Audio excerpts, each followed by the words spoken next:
Chers auditeurs, Dear listeners, bonjour. welcome to Comme d'Archi Podcast Season 5. Saison 5, dans le monde fascinant des architectes. And in the architectural projects. Je suis Anne-Charlotte Deponte, passionnée d'architecture et docteur des universités en histoire de l'archi. I am one of the spokespersons of Anne-Charlotte, who is a PhD in architecture history. Merci. Thank you D'être avec moi aujourd'hui. to be with us today. Et And maintenant, now, lundi en français, place au talent. and Wednesday, let's talk projects. In English, of course. Bienvenue dans Comme d'Archi. Dear listeners, good morning. This is Esther on behalf of Anne-Charlotte. It's good to meet you again in Season 5 of Comme d'Archi, Episode 41, with the approach of Christopher Dessus, architect, designer and set designer, well known here in Paris, as he works in the avant-garde field. The company of Christopher is called PAF Atelier. He also has publishing activities with Pli Édition, JTM Revue. I wrote a paper for the French and new So Smart magazine, Format, about the work of Christopher in this quarter's issue. The title is Up in the Air. The subtitle is The Sustainable Balloons of PAF Atelier, from artist to artist and stage to stage, which already gives you an idea of what's to come. If you're a French speaker, I suggest you read the article in Format number 2, January-March 2024. The workshop is located at the back of the courtyard at number 100, Rue de la Folie-Méricourt, in the 11th arrondissement of Paris. To get there, you have to climb a flight of stairs, still filled with the smells of other former workshops, and bypass a number of floors. From the studio you finally reach, there are fabulous views over the rooftops and plenty of height. Christopher Dessus, founder 2017 and director of PAF Atelier, trained as an architect, works here on all aspects of design, small and large scale, construction, scenography, objects, writing, readings, graphics, etc. All under the aegis of one thing: sustainability. In our profession, we have no choice but to take interest in it, to understand it, to study it through reuse techniques, reuse methods, recycling opportunities, he says. Here's another approach with a sustainable requirement: the presentation of 4 projects in preference, in chronological order of delivery. The project texts are those of the workshop. Project number 1, LGN. Double runway show by Louis-Gabriel Nouchi and Joanne during Paris Fashion Week 2021 on the forecourt of the Palais de Tokyo. Scenography by PAF Atelier and production by La Mode en Image. Located on the Palais de Tokyo's main water basin, this stage duplicates the reflection of water thanks to the juxtaposition of poly mirror trays. Perpetually in motion, thanks to the mirrors, the stage transforms to the rhythm of the collections on display. The sobriety and minimalism of the set design responds to the elegance of the garments presented and focuses the eye. Inspired by the influence of the mirror in art, at first synonymous with narcissism, then seen as a means of opening up the narrative. Project 2, 2022.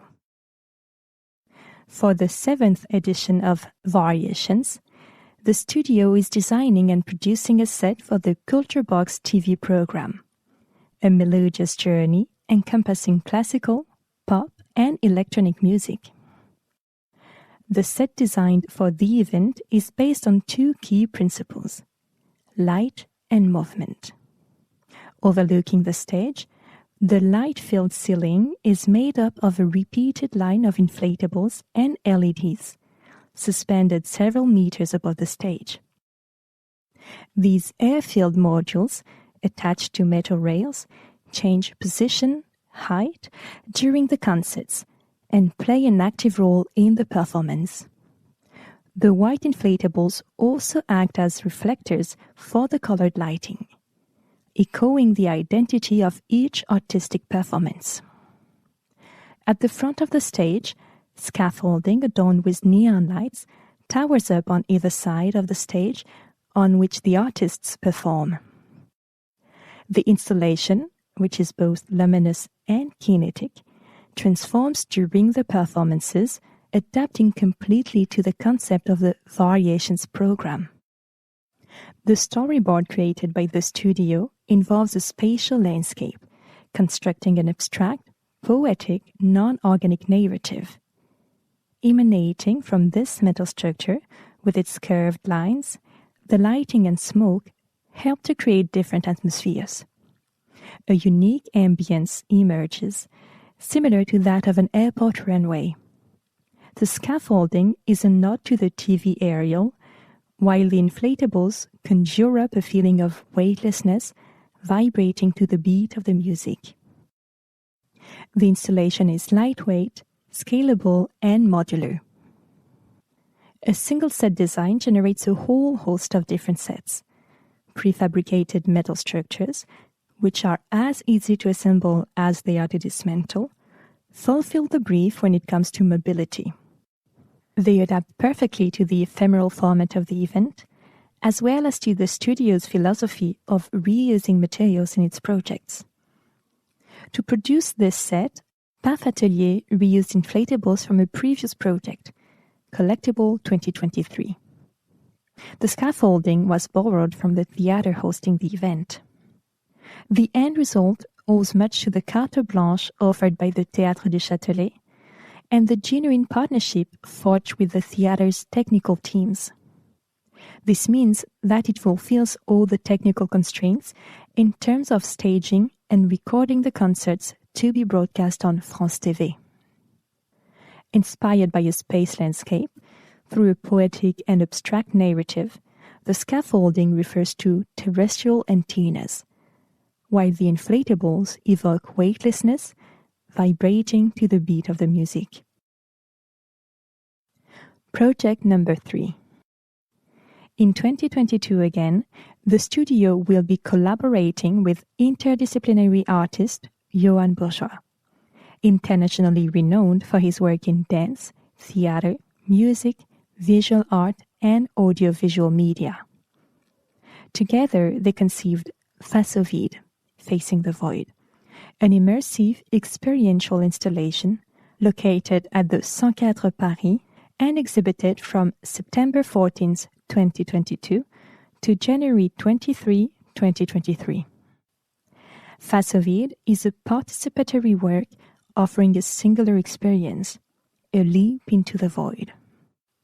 PAF Atelier and Julien Rebours have devised an ascent route to reach the top of the 5-meter-high scaffolding, inviting visitors to climb to the top of the metal structure via a series of staircases. As they make their way up, visitors are questioned by a voiceover inviting them to reflect on their lives. Neon lights partially illuminate the darkened, smoke-filled room. The atmosphere created disturbs the viewer's vision, leading him to become physically and emotionally involved in this vertiginous, solitary ascent. Punctuated by right-angled bends, the jerky route has nothing of the sinuous about it. The bends are numerous, but the trajectory is unique. There's only one way down, into the void. At the highest point, the installation's title takes on its full meaning. Faced with the void, the visitor is faced with a risk. The device provides a safe landing at the bottom of the scaffolding, a fact that the individual does not perceive, disturbed by the bright stimuli of neon lights and the presence of smoke. A camera installed at the top of the device is responsible for capturing his facial expression at that critical moment, just before the fall. Traditionally purely utilitarian, scaffolding is chosen by the studio for its practical qualities, but also for its aesthetic appeal. Made by assembly, this prefabricated structure is as easy to assemble as it is to dismantle. It adapts to the ephemeral format of the installation, as well as to the system of reusing materials to which the studio is committed in the realization of its projects. The metal scaffolding creates a cold, creaky atmosphere that contributes to the experience. The visual effect produced by the entanglement of 100 or so cylindrical tubes can be seen as a formal translation of the labyrinth through which the visitors wanders. Project number 4, First Class, in 2023. WSN called on the workshop for this year's show with a view to renewing the show. The scenography is inspired by the typology of the tent, the big top, in evoking the architecture of the show, the tarpaulin, the rope, and the metal structure. The studio has created a total installation based on a 1 meter wide strip of tarpaulin that has been repeated and reused, while at the same time creating zones of delimitation. The idea is to take a flexible, modular approach as opposed to standardized, rigid picture rail constructions. These tarpaulins are printed with variations in patterns generated by artificial intelligence.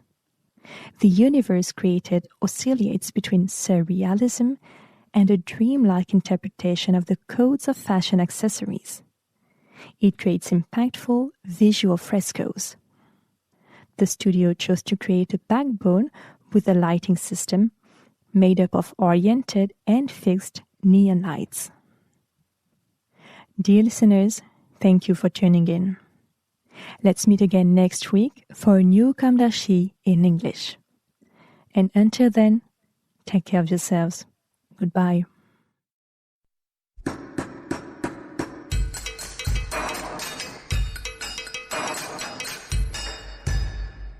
Thank you for listening. Thanks to Julien Rebours, sound engineer, who is collaborating with us today. Don't forget to tune in to our previews on Instagram at Comme d'Archi Podcast. If you enjoy this podcast, don't hesitate to promote it by giving it 5 stars and a little comment on Apple Podcast or on your favorite podcast platform. And above all, subscribe to listen to all of our episodes for free. See you soon, and until then, take care of yourself.